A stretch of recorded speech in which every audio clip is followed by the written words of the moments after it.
when it comes down to that pressure cooker, when it comes down to that sifting of the dross in their life, purging the crap out of their life, whether it's sin, whether it's intellectual worldviews, it doesn't matter what it is, it's getting purged. They just don't want that. They don't understand that just like Jesus, we learn obedience through suffering.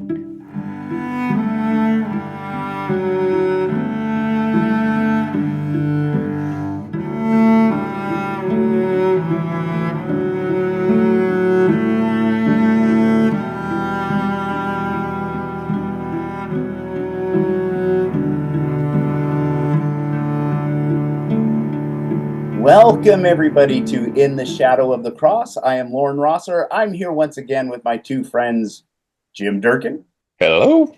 and Michael Harden, Hello. the Dude of Theology. he originally had the name Dude of Theology on his screen. So today we want to talk about a light, fluffy topic: the dark night of the soul. Dun, dun, dun. No, this is a really good topic. I've been looking forward to this one. We mentioned in the last podcast that we should talk about it, and I think it's a topic worth getting into. Um, that season where everything seems bleak, hopeless, done. All I'm doing is breathing air in and out. That's why I exist, is just to breathe air in and out. And even that, to come up with a reason to keep doing that in that season can even become a real challenge. Uh, the Dark Night of the Soul. So what do we mean by the Dark Night of the Soul? Is this just I had a bad day, or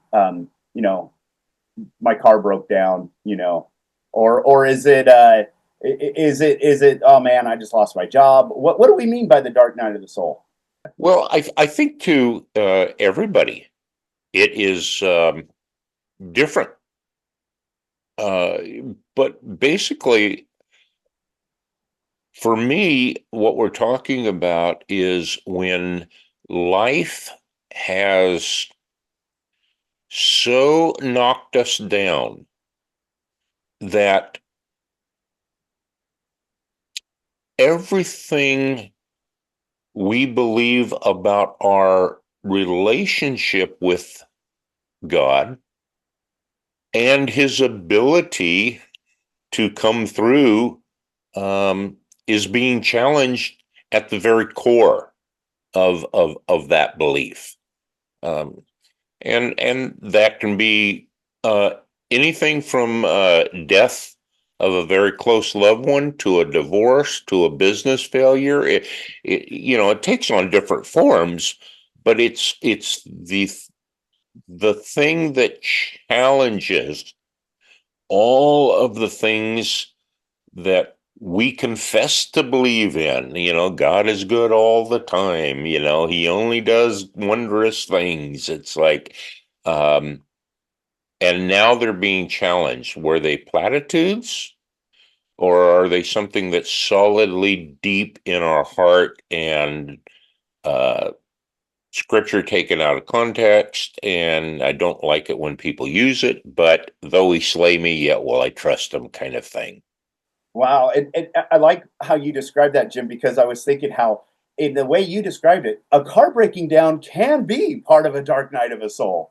If you're in a situation where everything else is collapsing and you got to get to work that day, and you're on your last thread, and that car breaks down, that can be the catalyst that throws you into a dark night of the soul. Is, where is God in this? How am I supposed to get to work? I can't feed my family.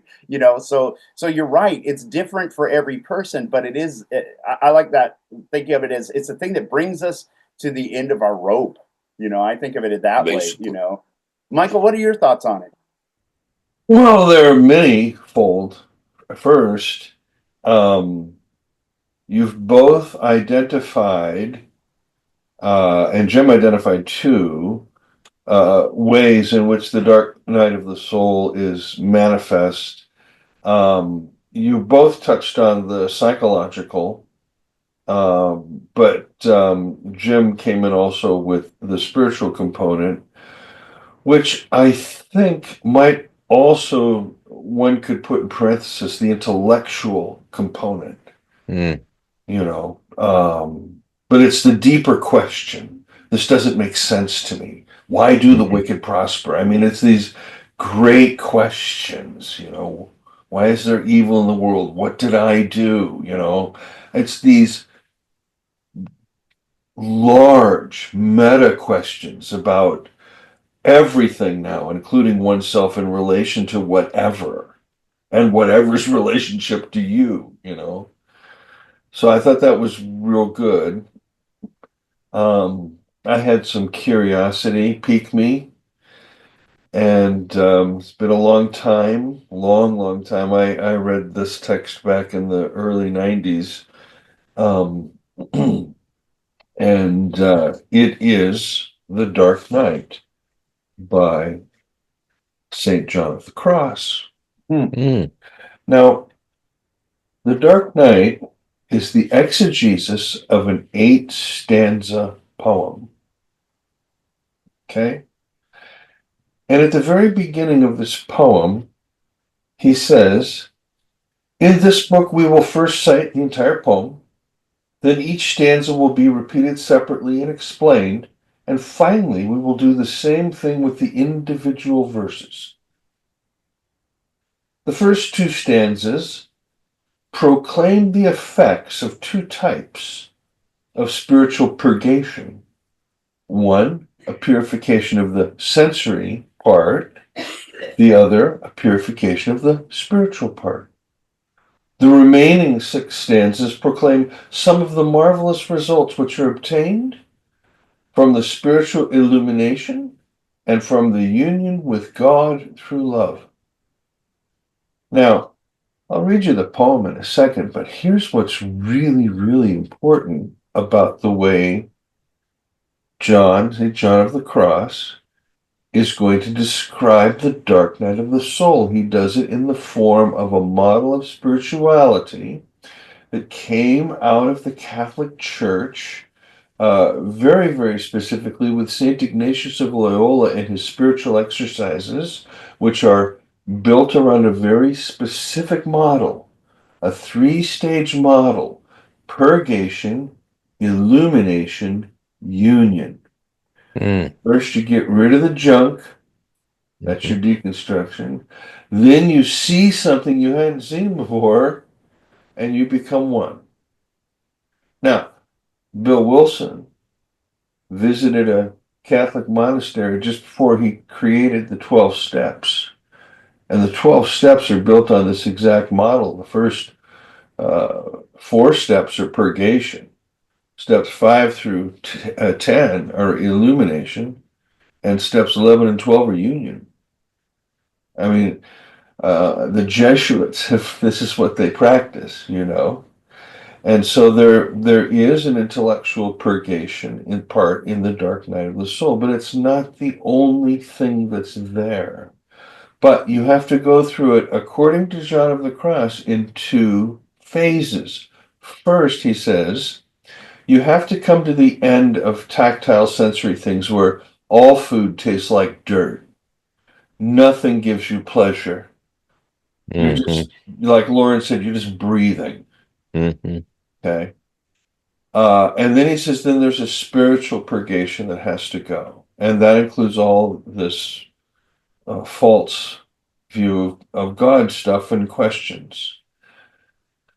Um, we have, the church has really failed us and, and in this, that they haven't taken the time to walk us from the purgation of ideas to illumination. They kind of dump us into purgation and say, "Here's your way out," you know, and it's like that movie, The Maze. Well, geez, now you're in the 15th century trying to figure out the penitential system so that when you die, you know. And John of the Cross is writing, by the way. He was born 4 years before Luther would die. Luther died 1546. John of the Cross born 1542. He's writing after, during, and after the Counter-Reformation Council of Trent, the rise of the Jesuits at that time too. So you guys were able to touch on all of the important parts of it in your little intro, and they're all found in this poem. So if I could have the pleasure, I would like to actually, it's very short, it shouldn't take more than a minute, to Yeah. read the Good. 8 little verses of this poem, remembering what he says. The first two stanzas are the two kinds of spiritual purgation. One, I'll number them. I'll say one, two, because there's 8 of them.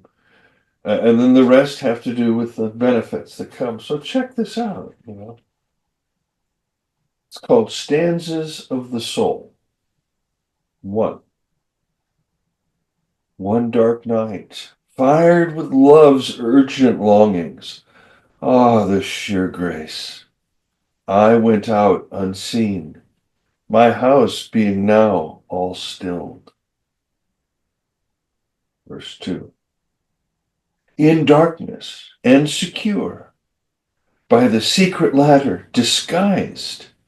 Ah, the sheer grace. In darkness and concealment, my house being now all still. 3. On that glad night, in secret, for no one saw me, nor did I look at anything, with no other light or guide than the one that burned in my heart. 4. This guided me, more surely than the light of noon, to where he waited for me. Him I knew so well, in a place where no one else appeared. 5. O guiding night, O night more lovely than the dawn, O night that has united the lover with his beloved, transforming the beloved in her lover. 6.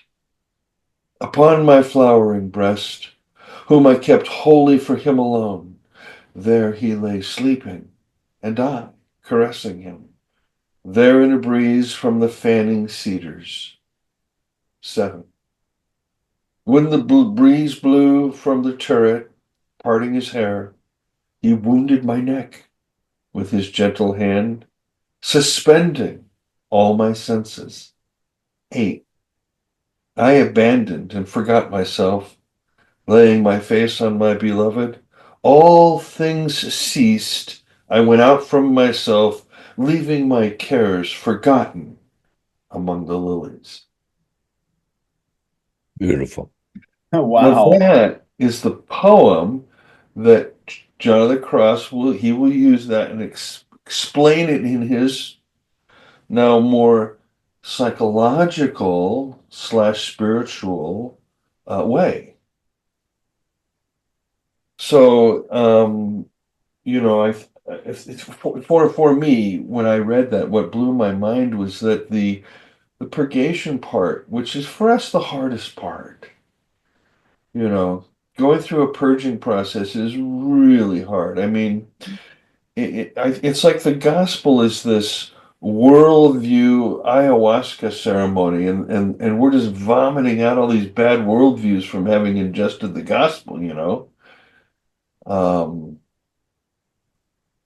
and that's what we experience, and it's not pleasant, man. It is just not pleasant. Any purging of anything, whether it's books, gosh, the thought of me purging my library is like, you know. Um, but but the emphasis was so hopeful, Hmm. and we need to, if we're going to talk about the dark night of the soul, we need to recognize, as he does, these deprivations that have to occur before the illumination can happen, Hmm. where it is only the beloved. Oh, um, and you notice he doesn't say Jesus' name in there, Yeah. right? And he uses a lot of that medieval mystical um, union. The charismatic Jesus is my boyfriend language. I was thinking that when you're reading it, I'm going, it kind Well, of contradicts what we said last week, but you know what? You know, there were more commentaries written on the Song of Solomon in the Middle Ages than any other book. that's so interesting. Over 1,000 commentaries written on the Song of Solomon. Because you can allegorize that in terms of Christ and the church, which they Sure. did. Sure. Yeah. Some went a little more personal, the soul with the divine. But they basically did what some of the charismatics did. Yeah. Jesus is my boyfriend isn't new. While you were reading that, Michael, I was really meditating on the words, and it Mm. reminded me, and you just now made that connection, but it reminded me several years ago. I wrote a little booklet, whatever. Actually, preached on it a few times too, on 5 levels of emotional healing. The woman in Song of Solomon went through Oh, by her relationship. And wow. the last one is so parallel to what you just read. And that's the second dream that she had, where she was already in bed and she hears a knocking at the door. And she's going through the rationale of I've already, made myself ready. I'm in my nightgown. I've washed my feet. Should I get up now and go answer the door for this guy? And she lays there, and then she, what the heck am I doing? This is my lover. And she goes, and he's gone. Lord. She goes out into the street, and the guards who in the first dream tried to help her, this time they beat her up. And Wow. the virgins um, really begin to mock her, other virgins. And all of a sudden she says, "Oh, wait, I know where my lover is. He's in our garden." And, think about it. Okay. Night. She's in bed. She's Yeah, trying to be comfortable in that night, right. but she becomes aware of the fact that she kind of pushed her lover out of her thinking, you know, Hmm. and then it's like, I don't want to do this. And she goes through all this and all the places that used to bring her comfort, used to help her, used to support her in her pursuit of this relationship, Right. are now beating her up. Wow. And then she comes to the revelation, the only place I'm going to find my lover is in our garden. And it's essentially it's how um, this poem that you read ended, Yeah, among yeah, the lilies. right. It's, that's Leave my what did he say? Leave my something forgotten among the lilies. Let me just find that. That yeah. was, yeah, it was But our garden, leaving my cares yes, forgotten among yes, the lilies. because our garden is that deepest place of intimate relationship with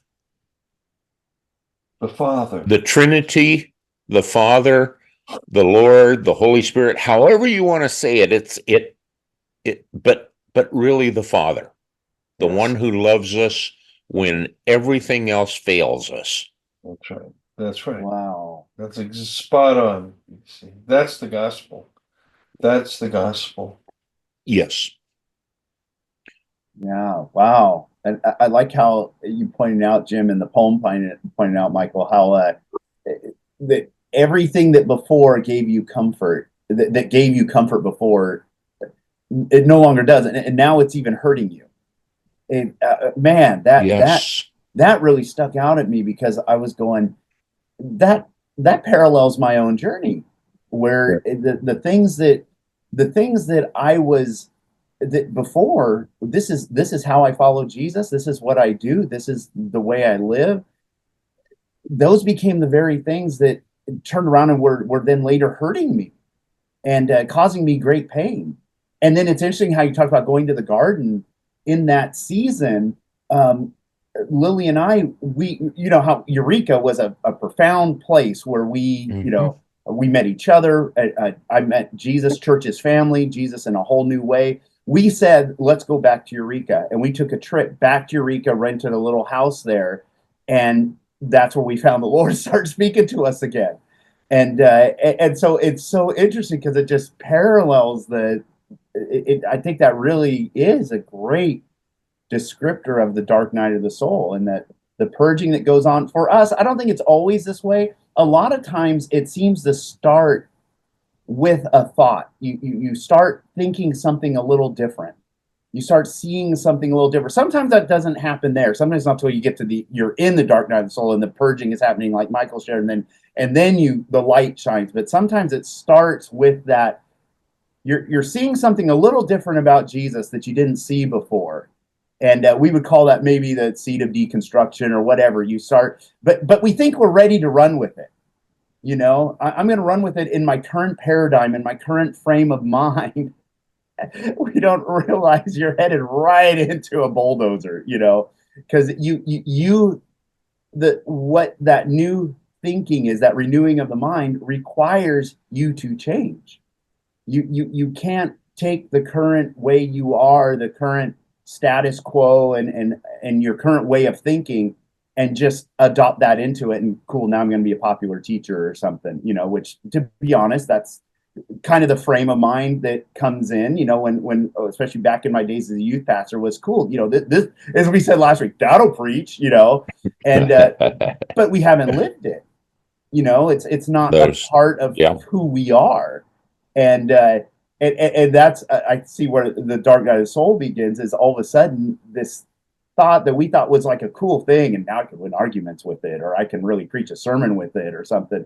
All of a sudden it's like, no, this has to now be applied. And the purging happens that you guys were talking about now. Hmm. Now, the like Lily loves to point out, it's like she always talked about those bad old Pharisees out there, and she loves to talk about how in that season she discovered that's us. They are us, you know. And so yeah, and then like you said, then comes that place of finding your lover, finding Jesus, finding Hmm. the Father Hmm. in that place. But it's after it's so often after going down that street, the purging, going down that street, trying to return to all the things that brought you comfort before, and finding they don't work anymore. The formula, the thing I used to do, um, the way I used to think, it's just not working anymore. Yeah. And there really is, like I said, I didn't use that end of the rope statement flippantly. I like how Eugene Peterson, that's how he translates. What is it in the Sermon on the Mount? I'm forgetting the last one. Blessed are the, is it poor in spirit? He says he translates that, says, "Blessed are you when you're at the end of the rope, because where there's less of you, there's more of me." And I think that's what it is. Is sometimes it takes getting to the absolute end of ourselves, where where all the things that we were so competent in, they're on the Yeah. trash heap now. I can't think, I can't work my way out of this one. I can't figure my way out of this one. I can't be genius enough to get this out of it. I can't heal my own hatred in this. I can't be nice enough to nice my It's a way out good of word. this. I really, um, for me, a part of it was the anger and the hate from the betrayal, going through reaches such a level that it's like I used to be able to just nice my way out of this, or say some prayers and get out, Mm, but I mhm, really really mhm, hate these people. Like mhm, really, before I started the podcast, Lily and I were just talking about how betrayal goes when someone's just evil, they're evil. When somebody betrays you, they were your friend. It hits a whole different level of anger and hatred. And anyway, so all that just to say, you come to the end of yourself where you realize I don't, like Peter, I'll never deny you. I'll love my enemies. No, no. mhm. It's without Jesus, without transformation, it is not there. Go ahead, Michael. Well, no, I was just thinking that Loren started with kind of the intellectual question, but then he quickly shifted back to the psychological. Um, I want to hone in for a second on the intellectual experience of people in the modern world. Hmm. Who A, doubt the existence of a God or whatever the questions they have when their God doesn't work and they quit believing, so to speak, because they pray God doesn't do anything, and so you know, um, in order for that foundation to be crumbled, an intellectual foundation to be crumbled, there has to be an intellectual foundation, and there is, but the intellect behind it is Gnosticism. It's the thinking of Gnosticism. That's what ends up getting broken down Mm, when people go through that crisis. Because that Gnostic God never can do anything, because that God doesn't exist, Yes. you know? And I think that that's a good thing for people to realize. The Father Mi- is Michael, not. for our listening audience, can you very briefly explain Gnostic thinking or Gnosticism? Gnosticism is a worldview basically from the second century the second century CE on. It begins in the late first half of the first century. It probably has Samaritan origins.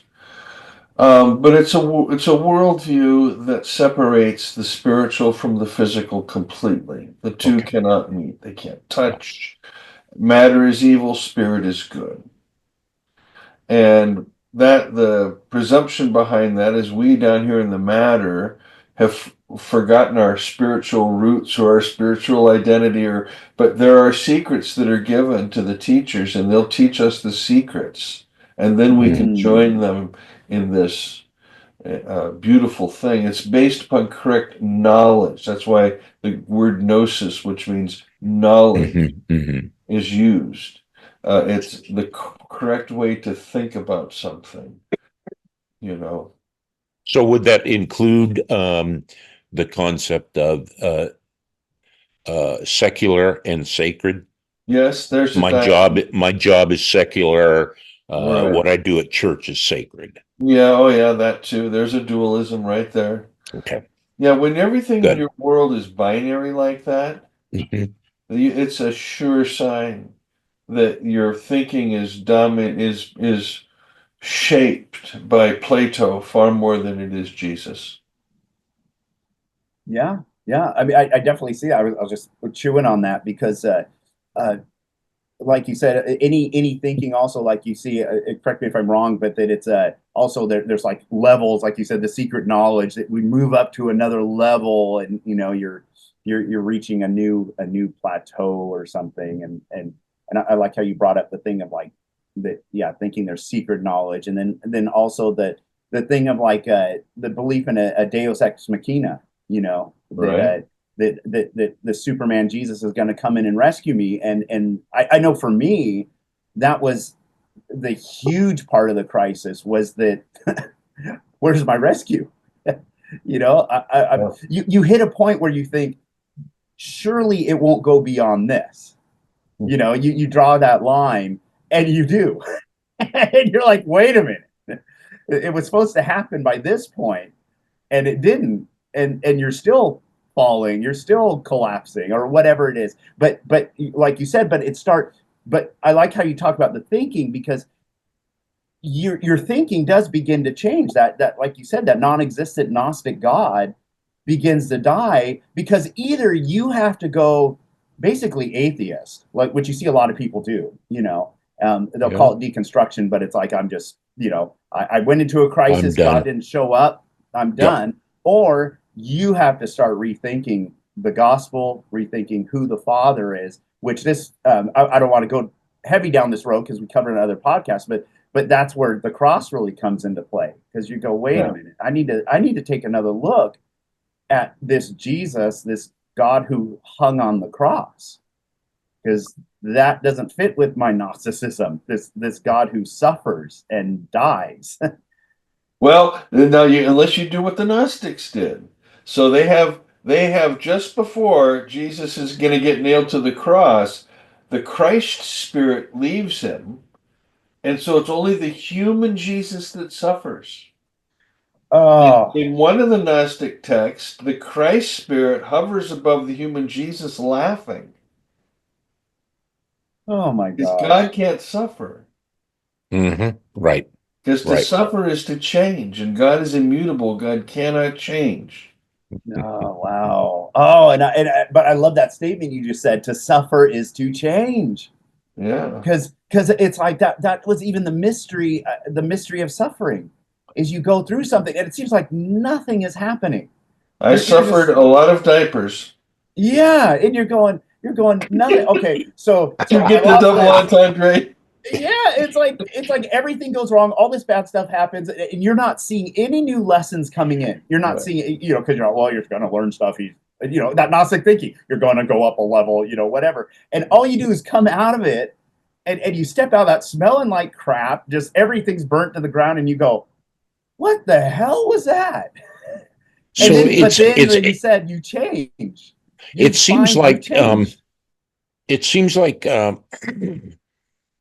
there are two questions that are like one and two or two and one that come up almost immediately. The first one, which is what we're talking about when we start going through the type of thing that plunges us into that dark night of the soul, is the first one: what did I do wrong?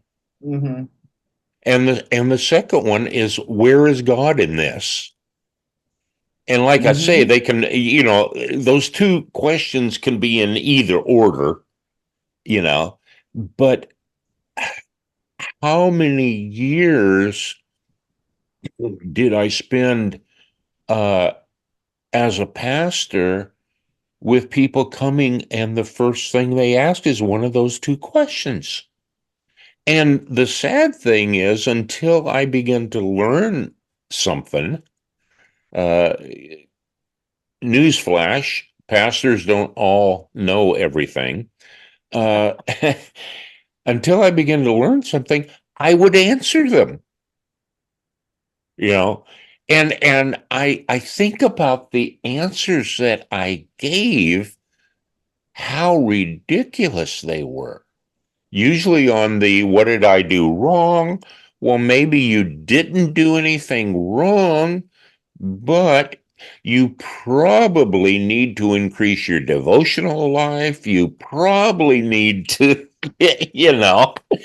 And uh, I struggled with the where is God in this, because I had dejected the whole Job complex, Mhm. you know. And so, well, where is God in this? And so then the best answer I came up with is, I've seen it in memes, is the teacher always remains silent in a test, you know. And That's it's good. like, Well, that does a lot of good for the Yeah, right. person going through it. Yeah, But I was also thinking, Michael, see if this fits. I was also thinking, here's the boys with Jesus, and they realize that, hey, we're coming to the whole purpose of this. We know this dude's the Messiah, and he's the long awaited promise, and man, everything is beautiful. And he's saying, this is it, boys, this is the night. Make sure you bring a sword. All right. I knew it was going to come down to a fight. And then they go into the garden. And then Peter does what Peter does, and Jesus says, see, put that thing away. If he, other ways he says, if my kingdom was of this world, I would have told you guys to fight. I would have taught you how to fight. Don't you think I could call 10 legions of angels? It's for this purpose I came. Now they're really confused. And they all take off, all except John, who followed afar off. And they know that their promise, their Messiah, the one they thought it was going to happen that night, the revolution is going to begin, is now hanging on a cross. And I'm like, if that's not a dark night of the soul, I don't know what is. And what does Peter do? I know I'm rolling things quickly together, but Peter just says, I'm going back to fishing. At least then I made some money on this Yeah. deal. you know. But yeah, Oh man, it's just so relatable. So totally. your two Go ahead. questions, what did I do wrong and where is God in this? There's just two very simple answers, and they are nothing and everywhere. Yes. Yes. Yes. Yeah. Yeah. That's it. There's just simple answers. Nothing. You did nothing wrong. Circumstances aren't a barometer of the Father's love. Yeah. And where's God in this? God is everywhere. Just as he's all over the cross, even though you can't see it, God was in Christ reconciling the world to God's very self. Yeah. But you can't see it. Yes. But to trust that that's what's happening, how do you do that? Well, you look at what Jesus said from the cross. You look at his life, Mm-hmm. story. Yeah, Jesus, I want to just put to rest something. I don't believe Jesus quotes Psalm 22 on the cross as a way of believing that God has abandoned him and Mm-hmm. his feelings are butthurt and stuff. The citation of Psalm 22 is to call this whole scapegoat mechanism to the mind of those that are standing there that would know Hmm. the rest of the psalm, the Pharisaic and Sadduceic and other people, perhaps some priests or whatever that were there. Mm-hmm. Um, the the problem that you have is that at that point you've got Jesus switching from Father to the Eli Eli lama sabachthani, back to Father, into your hands I commit my spirit. And Jesus never calls God God ever, ever, Mm-hmm. ever, ever. Um, in fact, one of the marks of Jesus' teaching is the use of the divine passive. Jesus could have said God this and this, but instead he uses circumlocutions like the kingdom of heaven, you know. Um, we don't need to have a Jesus that, went through some kind of enlightenment intellectual crisis on the cross.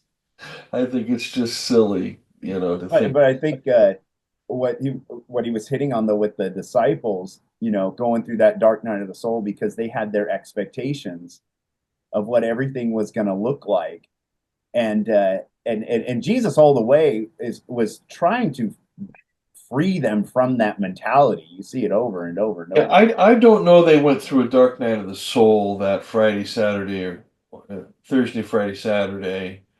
I don't think that's a dark night of the soul. I mean, I think they're living in fear now of the authorities. Very much Went so. through a That dark makes Yeah. night of the sense. soul. Yeah. I think you could say the early church went through a dark night of the soul in 41. 41 was the Caligula crisis. It's when Paul's writing the Thessalonian letters. It's when James, the son of Zebedee, is martyred because the Romans had called back the Roman leadership there. I believe it was Pilate. They brought him to Rome. And whenever there was a vacuum, whenever the Roman leadership was called to Rome, that's when the local Jewish leadership there in Jerusalem took power and persecuted the Christians. And then the Romans would send somebody, and then the Christians would be Jewish Christians, and Jerusalem would be fine until they left. And so, anyway, that's 41. 41's a bad time, hard time. And James gets murdered. Now there's no more concept of the 12. Now, this Mhm. belief that Jesus was going to return and these 12 were going to rule the 12 tribes, that's All gone. right. That's gone. Yeah. That's when they have their dark night of the soul. That's when Paul has to change his thinking too, because the gospel can't die, Yeah. right? But that worldview had to die and change, Yeah. So I would say that was 41 was the early church's dark night of the soul. That makes I'm just sense. thinking on a level of the individuals. Hmm. Um, when you put your hope in uh, something that's false, Hmm. their hope was that the Messiah, because of a misunderstanding of prophetic scripture, their hope that the Messiah was going to come and deliver them from their immediate persecutors, from Rome or whatever. Um, so you have the two men on the road to Emmaus. They're pretty bum kicked. You know, uh, Jesus said, "What are you guys talking about?" He's like, "Yeah, are you the only one that hasn't heard about?" It's like, Right. and it's like to me, um, I try and put myself in that place, and I try and, I spent 3 years with this dude, Hmm. believing that he was getting ready to lead the revolution, because he kept talking about establishing his kingdom and, you Hmm. know, and Yeah. we're the guy, we're his chief lieutenants, you know, and then all of a sudden it's like, um, so I get what you're saying totally, and I don't disagree with it.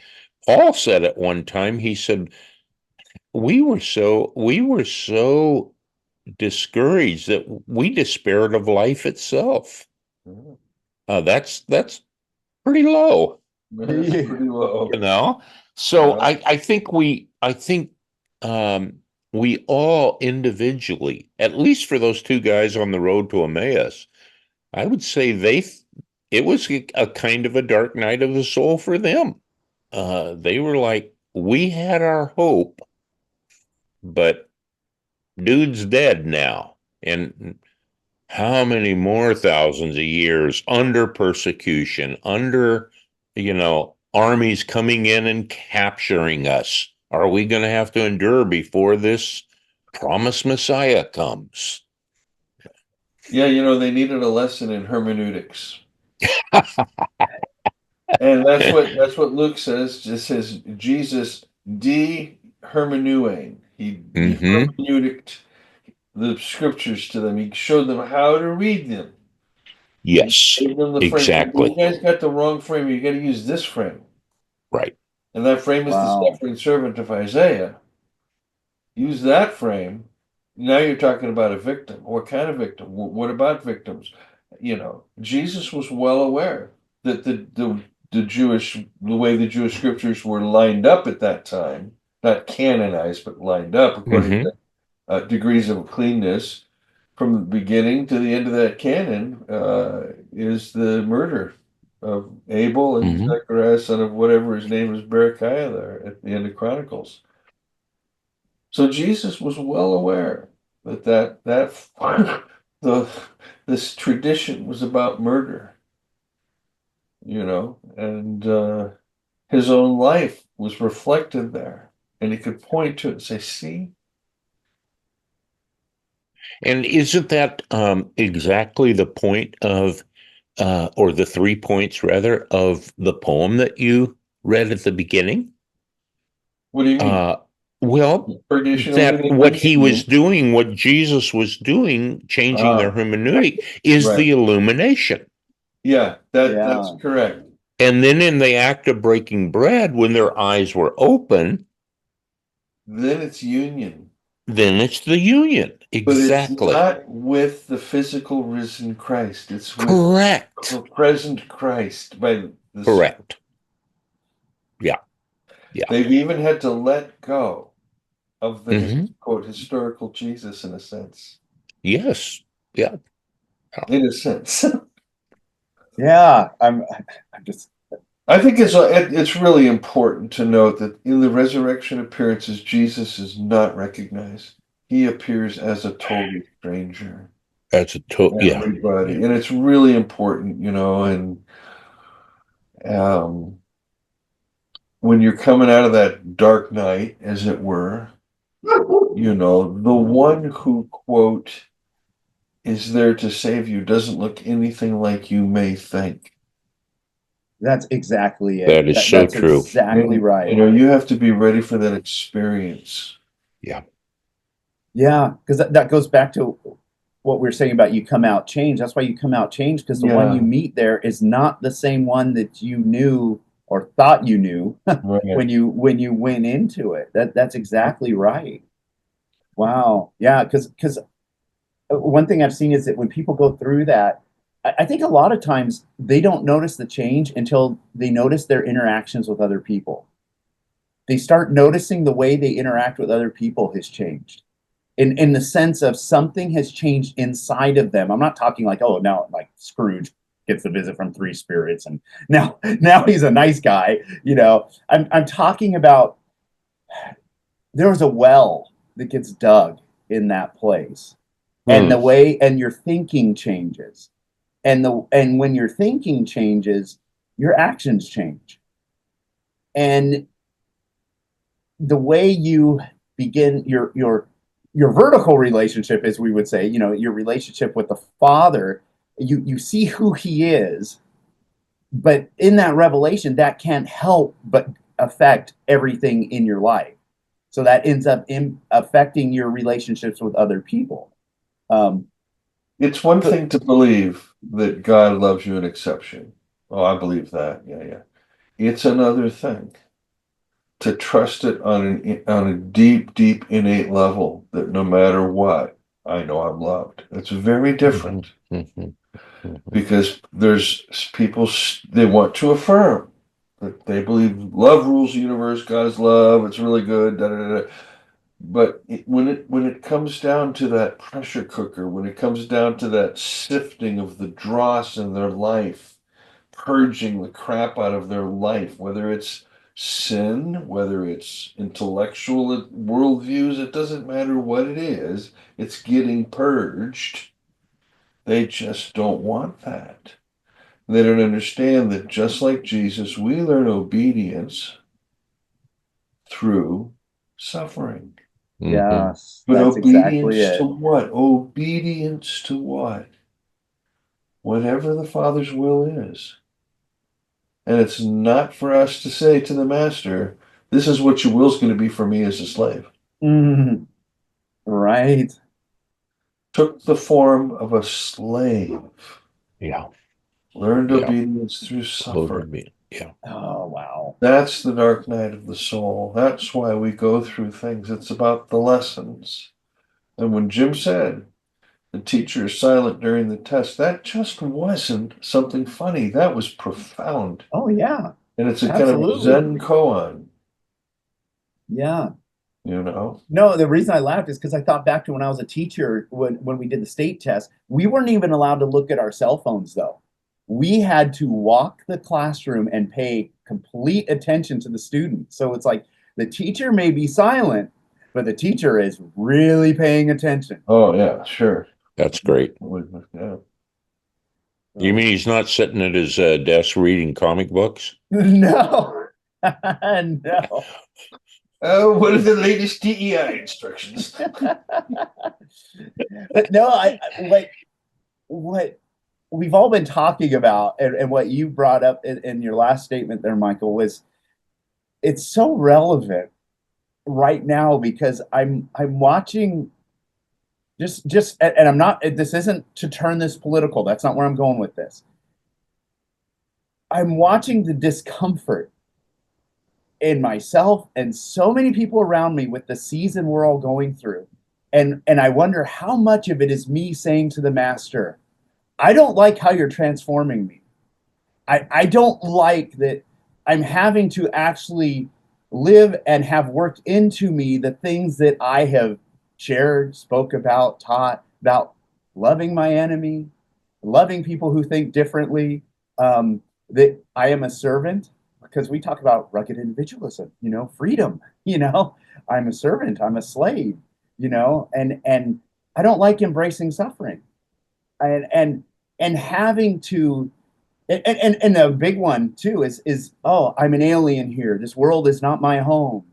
Man, I'm sure got a lot of attitudes that say it pretty damn well is my home, and I'm going to fight for it.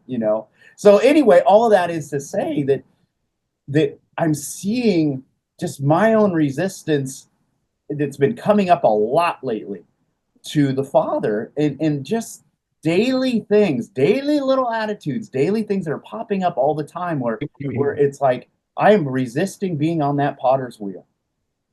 Because again, it was great to talk about it when the birds were chirping and the sun was out and everything was going my way. Hey man, love your enemy. It's a whole different thing when your life is actually getting difficult.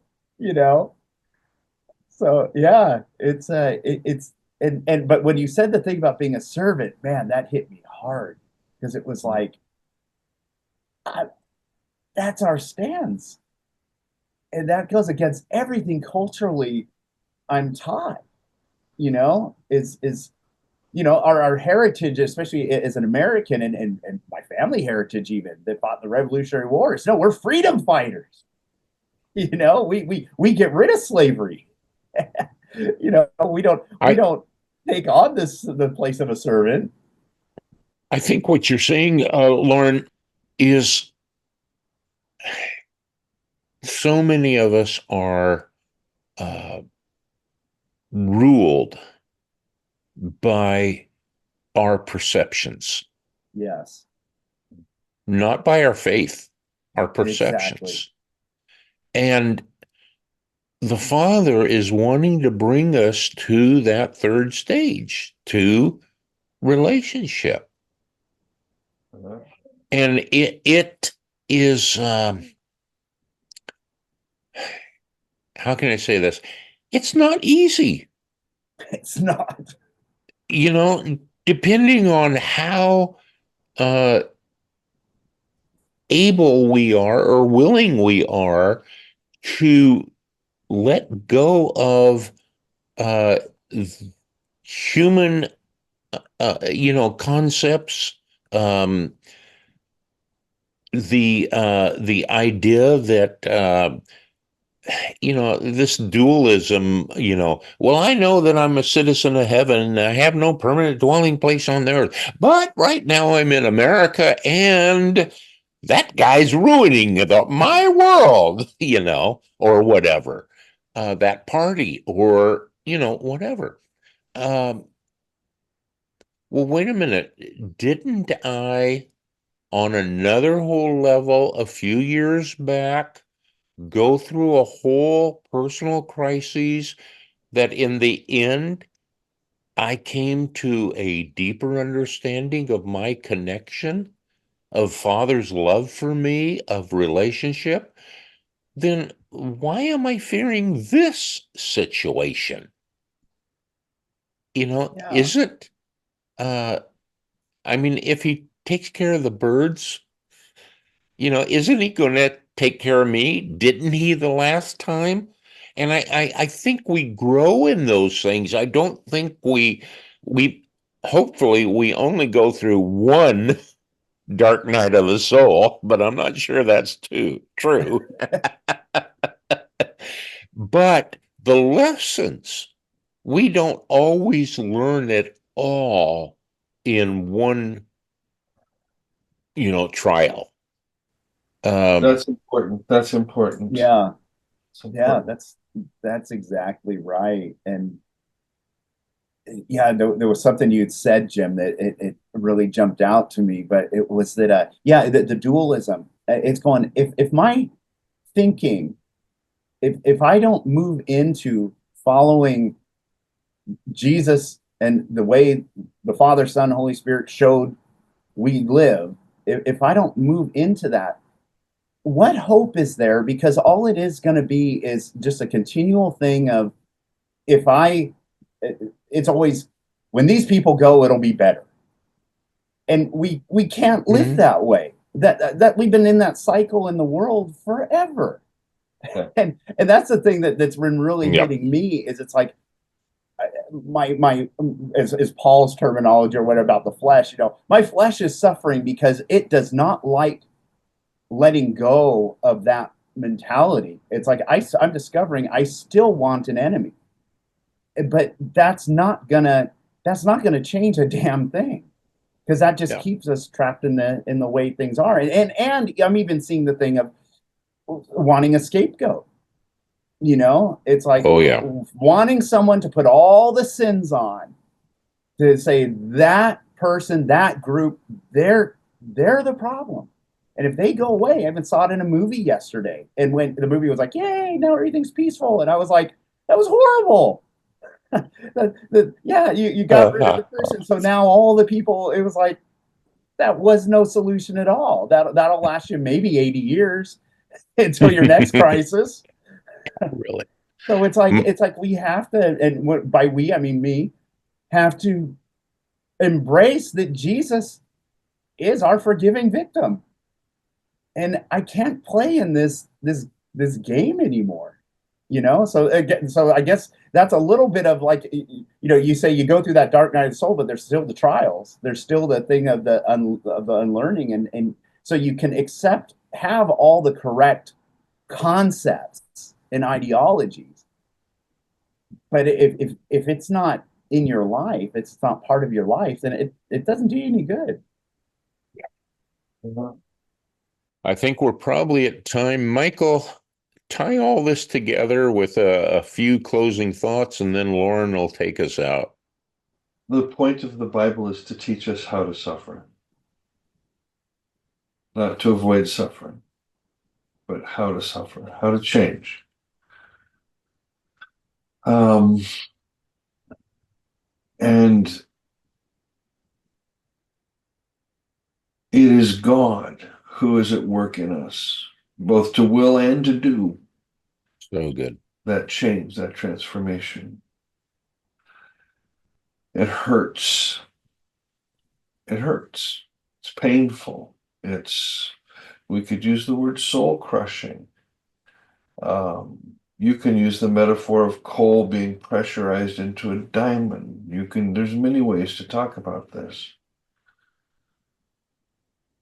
But the purpose and the point of life is to become beautiful. That's cool.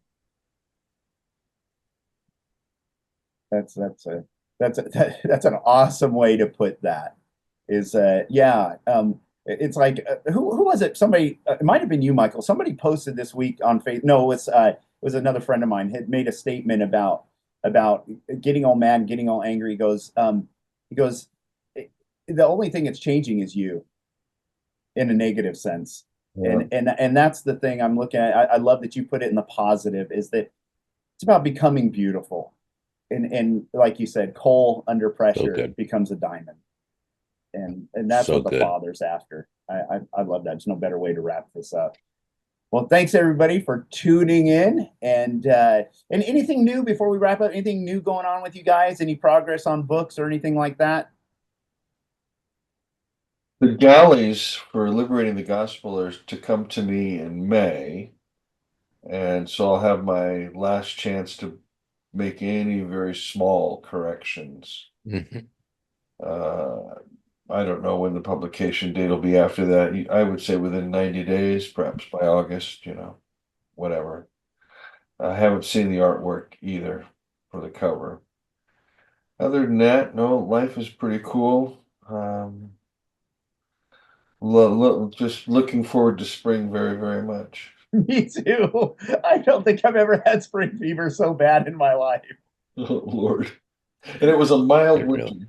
Yeah, exactly. Yeah. Oh, really? Not mild by comparison for Humboldt County. We've had some horrendous storms. Oh man. There's something called River in the Sky or something like that, and Yeah. we've had 3 of them just since the first of the year. Yeah, it's like, Oh man. Let them right out. Yeah. Yeah. And the really? first time I ever had spring fever in my life was living in Humboldt County. So, Yeah. so people who think, oh, he's in California, what's he talking about? No, you gotta go Yeah. live in Eureka for a while and live under cloud cover and fog for 9 months straight, and Yeah. you'll be singing a different song and dance, That's right. especially when the sun Really? is out. That's right. Yeah. Anyway, Yeah, thanks everybody. it can be 30 outside, but if the sun's out, you're out on your front porch. I remember feeling so guilty on days that I couldn't get out whenever the sun's out. It's like, the sun's out, I have to be out there. Yeah, exactly. Anyway, thanks for All tuning right, in, guys. everyone, and we'll talk to you all next time.